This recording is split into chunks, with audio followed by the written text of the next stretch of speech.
Hey, my friends, welcome back. Welcome back for another episode Behind the Walls with your girl, Anna B. Thank you all so very much for pulling up on me and joining me as we dive into some more cases. But before we do so, I have to shout out all my day ones and in betweens. Hey, y'all, as well as our new friends. Welcome, a warm welcome to all of our new subscribers who've recently joined the Behind the Walls family. So happy to have you here and very thankful and appreciative of your interest in my content.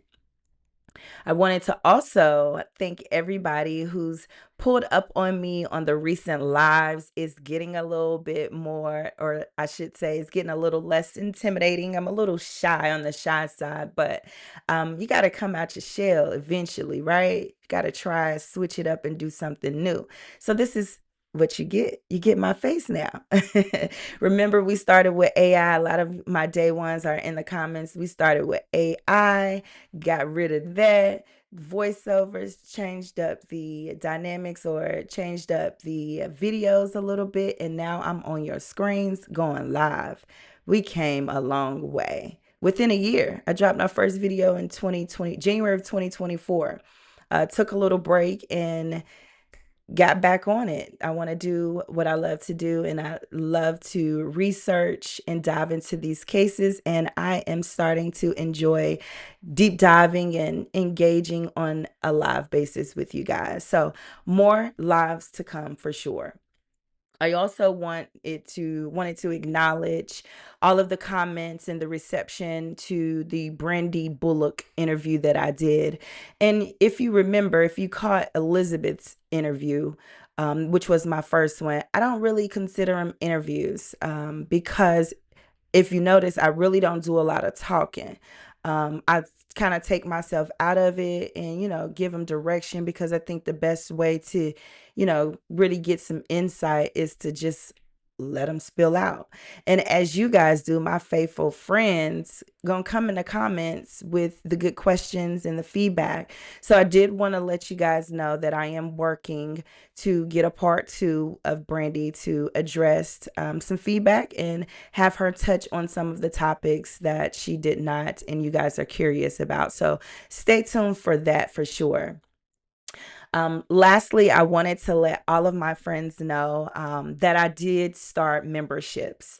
I have a membership, so if you are interested in supporting your girl Anna B with allowing me to take my content to the next level, all of your donations, whether it's through the membership or through Buy Me a Coffee, which can be found in my bio. And I will also add it to the descriptions of the video. So I would greatly appreciate it. All of your contributions and support will go to Anna B and Behind the Walls and elevating and bringing some more cases, some new cases and some documents and all kinds of new fun things that we see and that you might want to see. So with that being said, we're going to dive into today's video. Let's get into it.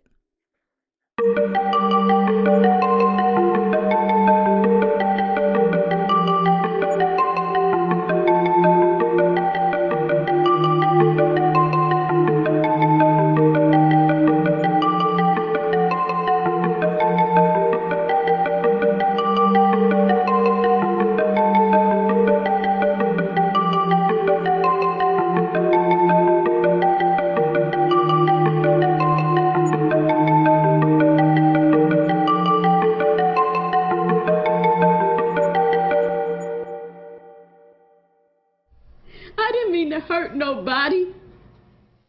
On June 14th, 2013, Delores Jackson was involved in an altercation with 56-year-old Diana Ross Ray.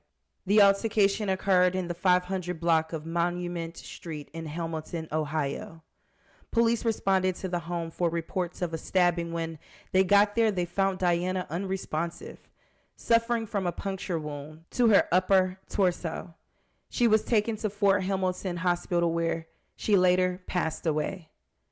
Delores was also transported to an area hospital for testing.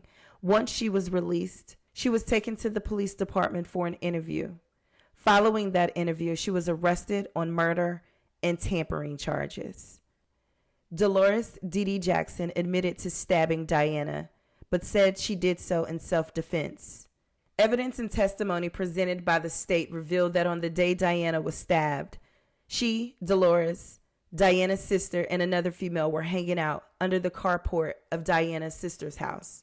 The women were eventually joined by two men. According to records, Diana and Didi had been arguing earlier in the day, and apparently the two women did so often. Now, beer and a little marijuana was in the mix, and reportedly Diana whispered into the ear of one of the men that she was going to beat Delores up. Delores asked the man, "What'd she say?" He did not engage and suggested that Miss Didi, who he'd been knowing all of his life, to let the situation go. Court documents say that Delores, aka Didi, ignored that suggestion. She and Diana's argument eventually led to blows. At this point, Delores and Diana began tussling, going from one side of the table to the other, hitting each other with open hands but not fists. Diana's sister, Dot, recalls Delores hitting Diana in the chest and then hearing her sister tell Delores, "You tased me." The other gentleman witness remembered seeing the women swinging at each other as well, but again, not punching. And on the second swing, he also heard Diana yell out. This time she said, "Bitch, you hurt me. You stunned me with the stun gun." Diana then walks towards a chair at that point after the altercation, sits down, and as she goes to sit down, she then slides out of the chair and onto the ground she fell. After the attack on Diana, Delores pulls the knife, which was hanging from Diana's shirt, and took off to her home, which was just around the corner. Police say when Delores got to her house, she changed her bloody shirt, hid the knife that she had used to stab Diana in her dresser drawer. She then grabbed another knife, and when police showed up to her house, she came out holding the knife that she had just grabbed. She told police that she was tired of them jumping on her. But yet, there were no marks, injuries, or bleeding on Delores that the police observed. The police also obtained a search warrant for Delores' home and found the knife that stabbed Diana in her master bedroom. Forensic testing confirmed that both Diana and Delores' blood was present on the knife. Diana's autopsy revealed that she had been stabbed 2 times. The blade on the knife was 3 inches long, which matched the dimensions of Diana's stab wounds. 72-year-old Delores Jackson was indicted on 1 count of murder and 1 count of tampering with evidence on June 25th, 2013. Her jury trial commenced in November that same year. During her trial, Delores took the stand in her defense, telling the jury that Diana jumped on her during their altercation, causing her to hit the back of her head on the cement patio, and that Diana kicked her a couple times and kneed her while she was on the ground. She testified that she didn't know nothing about the stab wound to Diana's heart. She further testified that she carries the knife in her fanny pack and that she generally has the knife out on top of the fanny pack to protect herself in her neighborhood. Delores Jackson says she's had memory issues ever since she was pushed to the ground by Diana Ross. And during testimony today, she could not quite remember stabbing Ross that night here in Hamilton. At times, Delores Jackson appeared confused. But I have been at my house. I think I may not be for certain, but Not able to remember exactly what happened at a neighbor's home on the night of June 14th. I can't remember everything. The 72-year-old says she does remember arguing with Diana Ross. As I was talking to Diane, she took and said, "B, you ain't got nothing to do with this," the way I talked to her. And across the table she came and dove on me. Well, it happened so fast, my whole body hit the ground. Jackson's story of what happened next was inconsistent. She admits she was carrying a knife on top of her fanny pack when she was knocked over. Where did the knife go from there? Jackson pauses, puts her head down in court, hand over face, and answers with a crackling voice.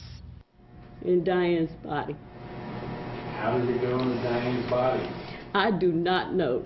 And the only way that I know that I went in Diane's body because when Doc pulled her up off of me, that's when I seen it. When questioned again by prosecutors, her story changed. It was on top of my fanny pack. When she jumped on me, I grabbed the knife. So it wouldn't, I was trying to get the knife out the way. While Ross was dying, Jackson admitted she ran home, put the knife in her dresser, and changed her bloody clothes. Today in court, with rosary beads dangling from her wrist, she said she never intended to kill anyone. I didn't mean to hurt nobody. And Ross's family left the courtroom this evening pretty upset. See, both the defense and prosecution, they did not want a lesser charge to be included. They wanted murder on the table, and that's it. But ultimately, it's up to the judge, and Judge Spaeth ruled he will allow a jury to consider, in addition to murder, either negligent homicide or involuntary manslaughter. The jury took 4 hours to reject Delores' claim of self-defense. We, the jury, being duly impaneled, find the defendant, Delores Jackson, guilty of murder in violation of the revised code. Now, Jackson was stoic as the verdicts were read, but eventually broke down. Her family and some of Diana Ross Ray's family members sobbed in the courtroom. Both families said there were no winners tonight. Prosecutors said Delores Jackson had been drinking and was looking for trouble when she stabbed Ross in the heart last June. Jackson claimed that Ross Ray attacked her and she stabbed her in self-defense, not meaning to kill her. Jackson then hid her bloody shirt and the knife, but other witnesses said Ross never attacked Jackson. Before Jackson was sentenced, she and Ross Ray's daughter spoke to the court. I'm not mad at you, Dee Dee. And I don't hate you. And hopefully one day I can forgive you. But I don't got my mama. I'm never gonna have it.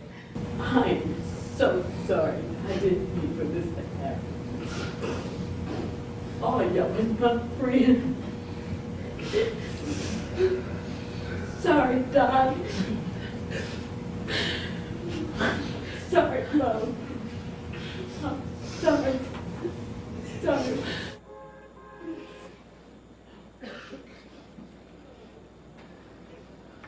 Now, as Jackson finished speaking to the court, she nearly collapsed in her chair. Her attorney actually had to help her down and keep her from actually falling at one point.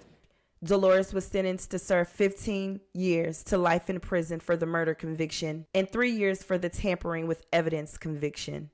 She was ordered to serve the 2 prison terms concurrently. According to the Ohio Department of Corrections website, Delores' first parole hearing will be held sometime in April 2028.